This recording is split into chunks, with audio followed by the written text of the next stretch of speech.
பேச்சு மொழிக்கும் இலக்கணம் வைத்திருக்கிறது. அறிஞர் இருக்கக்கூடிய ஒரே ஒரு செய்தியை நான் பதிவு செய்ய விரும்புகிறேன். தொல்காப்பியத்தின்படிதான் இன்றும் நாம் பேசிக் கொண்டிருக்கிறோம். 3000 ஆண்டு கடந்தும் தொல்காப்பிய இலக்கணம் ஒவ்வொரு நாளும் நம்முடைய வாழ்க்கையில் இருக்கிறதற்கு ஒரே ஒரு எடுத்துக்காட்டு சொல்கிறேன். வீட்டுக்கு என் நண்பன் வருகிறான், விரைவாக என்னை புறப்பட சொல்கிறான். நான் கொஞ்சம் தாமதப்படுத்திக் கொண்டே இருக்கிறேன்.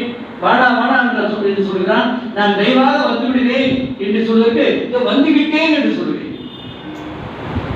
இல்லையா? என்ன பொருள்? எதிர்காலத்தில் வருவதை இறந்த காலத்தில் சொல்லுகிறேன். இதற்கு இலக்கணம் தொல்காப்பியன் சொல்லியிருக்கிறார். பாராத காலத்தும் நிகழும் காலத்தும் ஓராங்கு ஒரு வினைச்சொற்கிழவி இறந்த காலத்து குறிப்பினுடைய விரைந்த பொருளை என்பனார் புலவர். பாராத காலத்தும் நிகழும் காலத்தும் ஓராங்கு ஒரு வினைச்சொற்கிழவி. நீங்கள் எதிர்காலத்தை பற்றி சொல்வதற்கும் நிகழ்காலத்தை பற்றி சொல்வதற்கும் இறந்த கால வினைச்சொல்லை எப்பொழுது பயன்படுத்தி சொன்னால் விரைவான பொருளை உணர்த்துவதற்கு நீங்கள் இறந்த கால சொல்லை பயன்படுத்தலாம். இறந்த கால வினையை எதிர்காலத்திற்கும் நிகழ்காலத்திற்கும் பயன்படுத்தலாம் என்று சொன்ன அந்த தொல்காப்பியனுடைய இலக்கணம் இன்றும் நமக்கு உயிரோடு இருக்கிறது. இன்றும் நாம் பேசிக் கொண்டிருக்கிறோம் என்று சொன்னால் இந்த 3000 ஆண்டு காலத்தில் எத்தனையோ மொழி தாக்கல் நமக்கு வந்தன. தொல்காப்பியன் வகுத்து கொடுத்த அந்த கட்டுப்பாடான அந்த இலக்கண கட்டமைப்பு தான் நம்முடைய மொழியை ஆட்சி அதிகாரமுடைய ஆங்கில மொழி, ஆரிய மொழி, இன்னும் எத்தனை மொழிகள், மராட்டி மொழி, தெலுங்கு மொழி, உருது மொழி, பாரசீக மொழி, எத்தனை மொழிகள் வந்து நம்முடைய பேச்சு மொழியிலே கலந்தாலும் நம்முடைய இலக்கணத்தை சிதைக்க முடியவில்லை. அதற்கு காரணம் தொல்காப்பியன் ஆக்கி கொடுத்த அந்த வலிமையான கட்டமைப்பு தான். இன்றைக்கு வாழுகிற தமிழர்களுடைய நாவில் அவன் இலக்கணம் உலாவுகிறது என்று சொன்னால் அதுதான் தொல்காப்பியம். அந்த தொல்காப்பியத்தை நாம் ஆங்கிலத்திலே மிக விரைவாக ஆய்வு தரவில்லை. 1926 வரையில் தொல்காப்பியம் ஆங்கிலத்தில் கிடைக்கவில்லை. அதுவும் முதலிலே கிடைத்த ஆங்கிலம் பி எஸ் சுப்பிரமணிய சாஸ்திரி அவருடைய ஆங்கில புலத்தையும் நான் அவருடைய ஆங்கில மொழிபெயர்ப்பையும் ஐயா ரகுநாத் ஆங்கிலத்திற்கும் ஒப்பிட்டு நான் ஆய்வு கட்டுரையை நான் எழுதியிருக்கிறேன். ஐயா அவர்களும் அதை படித்திருக்கிறார்கள். எனவே அதில் உள்ள குறைபாடுகள்லாம் தெரியும். அதில் இன்னும் தொல்காப்பியம் இன்றும் வாழ்கிறான். கருப்பும் சிவப்பும் வெகுளி பொருள. இன்றைக்கு ஒரு அரசியல் தலைவர் மீது எனக்கு கோபம் இருக்கிறது என்று சொன்னால் எந்த வண்ண கொடி குடிக்கிறேன்? கருப்பு கொடி குடிக்கிறேன். தொழிலாளர்கள் முதலாளியின் மீது இருக்கிற கோபத்தை எந்த வண்ணத்தில் காட்டுகிறார்கள்? சிவப்பு கொடி வைத்து காட்டுகிறார்கள். இதை போல் நான் சொல்லிக்கொண்டே போகலாம். அத்தனைக்கும் காரணம் நமக்கு இருக்கிற 5 இலக்கணமான தொல்காப்பியம். இன்றைக்கு சங்க இலக்கியத்திலே நீங்கள் விருது பெறுகிறீர்கள். மிகுந்த மகிழ்ச்சி.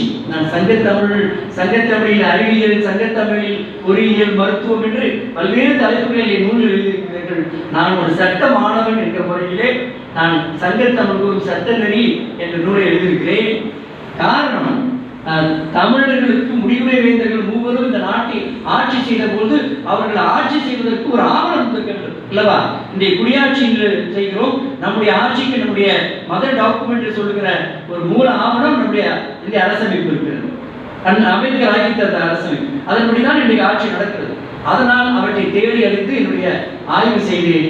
அப்பொழுது பல்வேறு செய்திகள் அதில் இருக்கின்றன. சங்கத்தமிழ் ஏன் உலகமெல்லாம் பாராட்டுகிறது என்று சொன்னார்.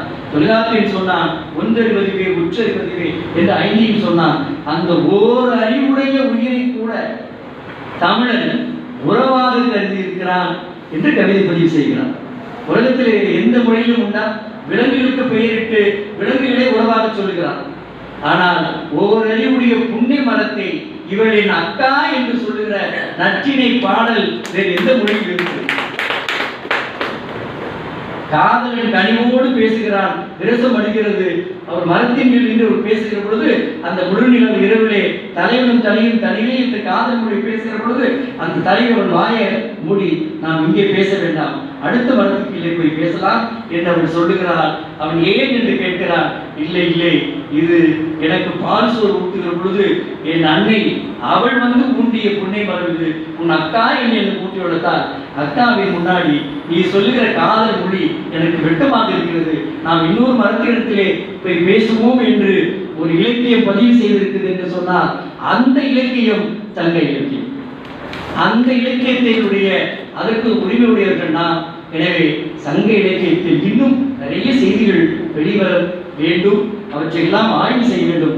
ஆனால் இந்த சங்க இலக்கிய சிறப்புகளை எல்லாம் உரைகள் மூலம், கவிதைகள் மூலம், கட்டுரைகள் மூலம் எழுதுவதை விட இந்த 20ஆம் நூற்றாண்டு ஊடக, இன்னும் சொல்லப்போனால் நுண்ணறிவு, செயற்கை நுண்ணறிவு காலம், ஏஐ காலம், தமிழை ஊடக தமிழாக தமிழ் வாழ வேண்டும் என்று சொன்னால், நான் மீண்டும் செல்லுகிற இடங்களுக்கெல்லாம் சொல்லுகிறேன், நாம் மளிகை கடையில் வாங்குறமே காய்கறிகள், அவன் கொடுக்கிற பில் ரசீது இருக்குது, அதுல காய்கறிகள் பெயர் தமிழில் இருக்க வேண்டும்.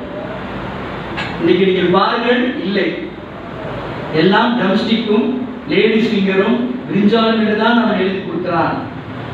ஊடகங்களில் தமிழ் இல்லை என்றால் வாழ்க்கை மொழியாக இல்லாத எந்த மொழியும் வழக்கற்று போய்விடும். சங்க இலக்கியங்களின் சிறப்புகளை பேசுகிற நாம் வாழுங்காலத்தில் தமிழிலும் வருங்கால தமிழும் வாழ வேண்டும் என்று சொன்னால் அதற்கு இன்றைக்கு இருக்கிற ஊடகங்களில் தமிழை பயன்படுத்த வேண்டும். தமிழ்தான் அந்த ஊடக மொழியாக இருக்க வேண்டும். அதற்கான முயற்சிகளையும் செய்ய வேண்டும். அப்படியான முயற்சிக்கு ஊக்கம் தருகிற வகையில் நம்முடைய தமிழ் காப்பு கழகம் உங்களுக்கெல்லாம் விருது வழங்கியிருக்கிறது. விருது வழங்க பெற இருக்கிற உங்கள் அத்தனை பேருக்கும் என்னுடைய வாழ்த்துக்களையும் மகிழ்ச்சியையும் தெரிவித்து விடைபெறுகிறேன். நன்றி, வணக்கம்.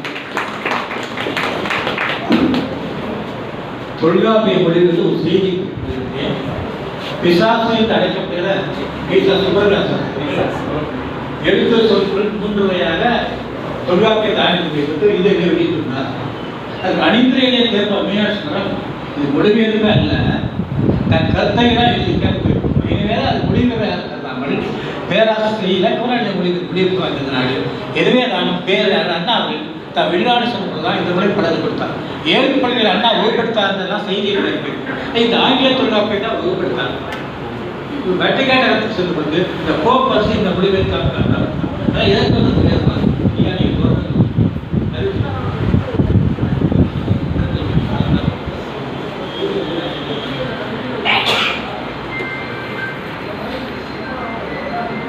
தமிழ் என்ற பாடத்தின் பகல் ஐயா முத்துவேலு அவர்கள், நாங்களெல்லாம் அவர் அமைக்கின்ற பாதையில் நடந்து வருகிறவர்கள்.